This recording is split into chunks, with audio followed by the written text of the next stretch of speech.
Narayana TDP నాయకులతో కలిసి సమావేశమయ్యారు.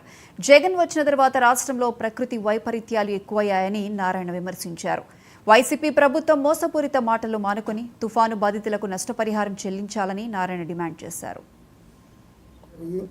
రాష్ట్రంలో ఈ మిచౌంగ్ తుఫాను వల్ల సత్తెనపల్లి నియోజకవర్గంలో మిర్చి, వరి, పత్తి, శనగ ప్రధానంగా తీవ్ర నష్టం జరిగి రైతులు నిన్నటి వరకు అనావృష్టి, ఇప్పుడు అతివృష్టి.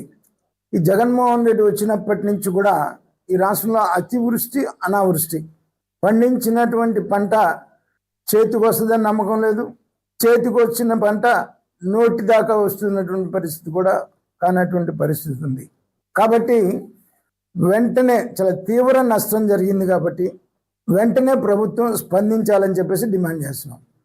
రాష్ట్రంలో ఈ మిచౌంగ్ తుఫాను వల్ల సత్తెనపల్లి నియోజకవర్గంలో మిర్చి, వరి, పత్తి, శనగ ప్రధానంగా తీవ్ర నష్టం జరిగి రైతులు నిన్నటి వరకు అనావృష్టి, ఇప్పుడు అతివృష్టి.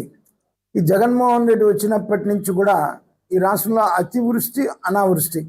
పండించినటువంటి పంట చేతికి వస్తుందని నమ్మకం లేదు.